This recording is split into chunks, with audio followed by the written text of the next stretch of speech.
Olá pessoal, sejam muito bem-vindos a mais um vídeo aqui no canal do Pava. Sejam todos bem-vindos, nós colhemos perguntas que vocês deixaram pelos comentários, então deixem suas perguntas nos comentários e se gostarem do vídeo, deixem o like, tá bom? Hoje, Pava, Hélio e tia Silvana respondem. A tia Silvana tem uma incrível e curiosa visão a respeito de todas as coisas. Ela disse: Pava, o pessoal vai ficar muito chocado com a minha visão delas. E eu disse assim, ótimo, porque esse canal é para isso, esse canal, né, se fosse para dar as mesmas visões de sempre, não tinha muito objetivo, tem que ter coisas novas e diferentes, porque a gente só muda quando vê algo diferente, né, quando conhece novas perspectivas, e a tia Silvana tem novas perspectivas para nos trazer. A tia Silvana não sabe as perguntas, quero só ver o que vai sair. Nem eu sei, né? A Emily Gabriele Diniz pergunta assim, você pode falar sobre a festa de Halloween? Tem um certo grau de clarividência e ontem, dia 31, ao dormir, vi imagens nada legais que me fez associar a esta festa. Vou iniciar então. O Halloween, ele vem na tradição cristã sendo resgatado, pelo menos as teorias mais que levam mais crédito, das tradições pagãs, das tradições celtas, com os festivais de Samhain. Né? Ou não tenho certeza se é assim a pronúncia, mas é assim sim. Bom, então vamos lá. E nessas tradições ancestrais, eles simplesmente cultivavam o momento da natureza, que é o momento que estava se apresentando nessa atual data, que para o hemisfério norte é mais ou menos a entrada do inverno. Então, o Halloween ele simboliza principalmente a sabedoria. Porque a gente faz algumas vinculações com as bruxas, né? E o que são as bruxas? São mulheres sábias. E o inverno é um momento onde a natureza apresenta a sabedoria, onde já passou o aprendizado, já passou o trabalho, já passou as reflexões e a síntese. E no inverno, então, é a sabedoria, é o momento que a gente se integra, onde acontece, a gente poderia chamar de a meditação. E sim, nesses momentos acontecem algumas condições em que se tornam mais favoráveis até mesmo a percepção visual mais materializada do plano extrafísico. Olha que interessante, gente. E o Halloween, né, ele é uma data importante energeticamente. O dia 31 de outubro é uma data energeticamente importante, né? Acredita-se que neste dia energias de portais estão mais presentes, que a gente tem acesso a uma quantidade maior de energia cósmica, a qual poderia nos dar novos vislumbres e novas perspectivas da vida, se nesse dia nós estivéssemos abertos para isto, certo? E eu acredito que sim, isso acontece. É uma das datas energéticas mais importantes do ano inteiro, o dia do Halloween. E acredito que, em contrapartida a isto, né, porque aqui na Terra, envolvidos na Matrix que a sociedade vive, né, dentro de um programa de controle da percepção, né, por desconexão com o próprio eu que a sociedade se encontra, esta data espertamente foi associada a coisas ruins para nós. Porque já que vai estar um portal, uma energia disponível, nova, diferente, para as pessoas captarem, o que se pensou, né? Vamos ter que achar uma forma das pessoas de tapar, de boicotar, de abafar esse dia energético bom, para que as pessoas não entrem nesse embalo, não vão nessa onda dessa nova energia e fiquem presas pelo medo. Então é um dia de filmes de terror, é um dia de medo, é um dia de se vestir de formas não belas e sair por aí. De fixar a morte como algo negativo. Como algo negativo, né? Quando seria uma data que seria o oposto disso. Seria de alegria, de felicidade, de comunhão, de coisas belas e, claro, de não ficar aprisionado no medo. Nenhum dia é, mas menos ainda neste dia. Então, acredito que esse Halloween nosso, ele foi um pouco estipulado por esse programa de controle da percepção para que a gente não acesse realidades superiores neste dia, que teriam uma grande possibilidade, uma grande veiculação de energia. Inclusive, muitas tradições comemoram neste dia, né? Fazem festivais, fazem homenagem aos 4 elementos, né? Dentro de diversas tradições. Culto aos ancestrais. Porque realmente é um dia de portal energético. Agora, o que eu ainda não sei, e você em casa pode saber, nos falar nos comentários, é se esse dia ele oscila muito do dia 31. Porque eu não acredito que ele seja dia 31. Porque o nosso calendário é o calendário fiscal, né? O calendário do comércio. E a gente sabe que a Terra não segue o calendário do comércio, né? Então, esse dia ele é por volta do dia 31, certo? Então, ele não é precisamente nesta data, neste dia, este portal. Mas como é uma data que está na cabeça de todo mundo, né? A cabeça de todo mundo é o que vale. Porque a nossa realidade é o consenso. Então esse dia estipulado na cabeça de todo mundo, que é neste dia, ele acaba acontecendo, por mais que seja do calendário fiscal. É assim que funcionam as sincronicidades, né? A realidade é um consenso. Quanto uma quantidade de mentes pensa e acredita em algo, aquilo se apresenta, aquilo é verdade. Não é verdade, Silvana? Sim. São novas perspectivas, a gente pode ver, né, pessoal? Isso. Uma nova, como é que tu fala, tia Silvana? Uma minha brilhante perspectiva, não? Interessantes pontos de vista. Interessantes pontos de vista. É interessante. Que eu tenho esse ponto de vista. Também tem esse ponto de vista? Não, eu realmente concordo. Até porque eu sempre tive uma grande sensibilidade e eu prefiro não comemorar essa data.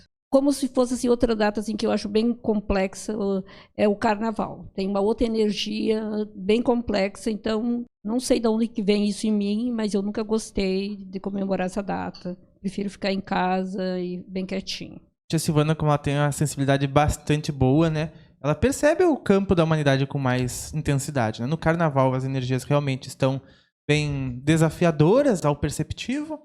E no dia do Halloween também, ou até mesmo em sextas-feiras 13, onde as mentes geram um certo padrão energético desfavorável ao progresso. Pessoal, o Jordelei chegou e a tia Silvana foi lá conversar com ele. Então agora vamos para a próxima pergunta. Olha só que interessante, a Marília Castro disse assim: Oi, olá, gostaria muito de saber mais sobre o ego. Qual a sua necessidade? Né? Por qual motivo temos que ter o ego se ele atrapalha tudo em nossa evolução? Quando nos libertaremos dele? Eu não digo que ele atrapalha tudo na nossa evolução, tanto que ele é necessário. Se ele atrapalhasse tudo na nossa evolução, ele não teria função e o universo não o produziria para nós.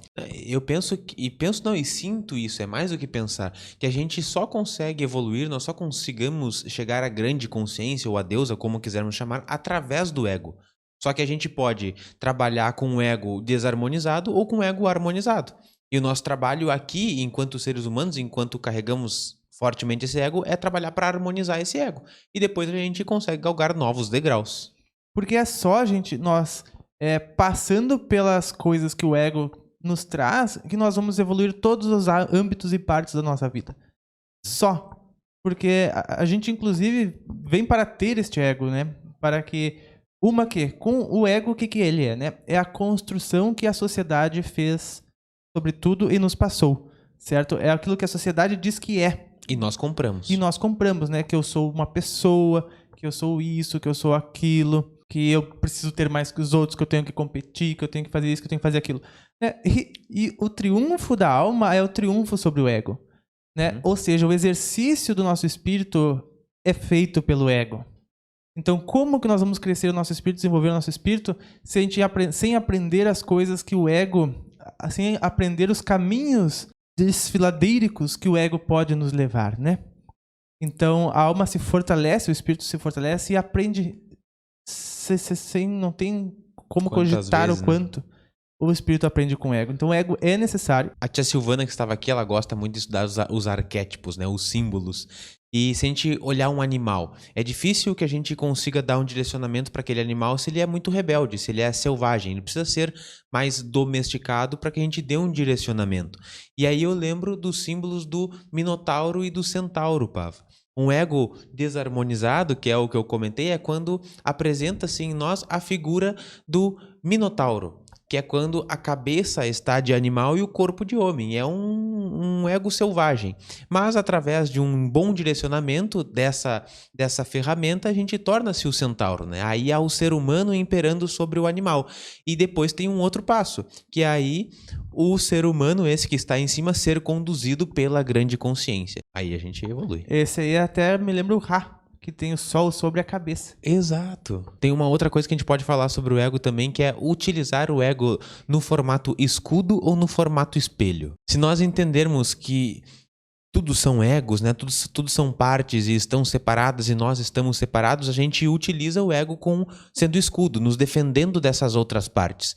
Mas se a gente entende que todas as outras partes são também parte nossa, porque somos um grande todo, a gente utiliza o ego na função espelho, que tudo reflete a nós mesmos. tudo reflete a grande consciência. E aí fica mais leve carregar o ego. A gente consegue dar bom uso a ele. E o ego em equilíbrio nos mostra o nosso servir, porque ele nos mostra como né? E como nós podemos, então, servir e como nós podemos ser efetivos na nossa sociedade. O ego, onde muitas pessoas se seguram, é uma boia. O ego serve como boia, porque as pessoas, às vezes, elas têm algo ruim dentro delas, ou elas têm um defeito. Defeito não, elas têm uma coisa a lidar, a tratar, a melhorar.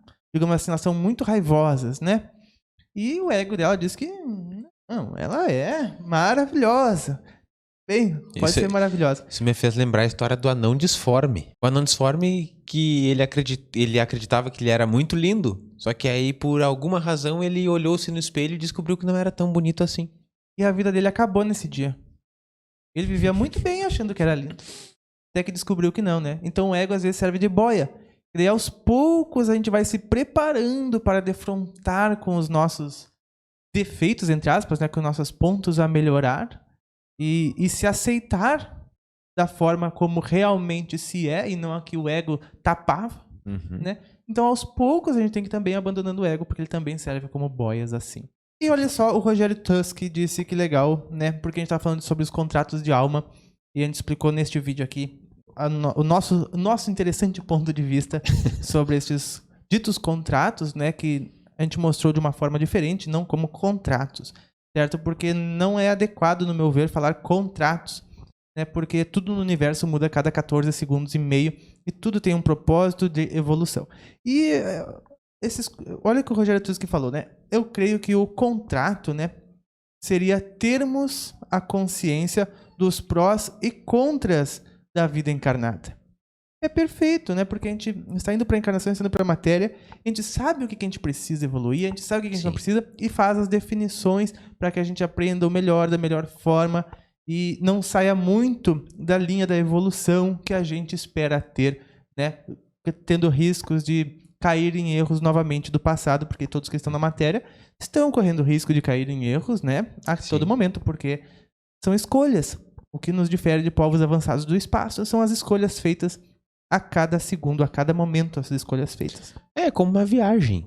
A gente vai pra praia. A gente vai, por exemplo, de carro pra praia. A gente vai pegar um bom trecho de estrada. Bom, tem os prós e os contras, né? Mas os prós é chegar lá na praia e ver aquela paisagem e ter muitos momentos bons pra desfrutar. Mas pode ter pessoas que não vão porque estão preocupadas com os contras, de que a estrada é perigoso, de que encontra um monte de gente, tem engarrafamento e aí vai. Olha, Hélio, acho que tu me deu uma ideia brilhante agora. Que bom.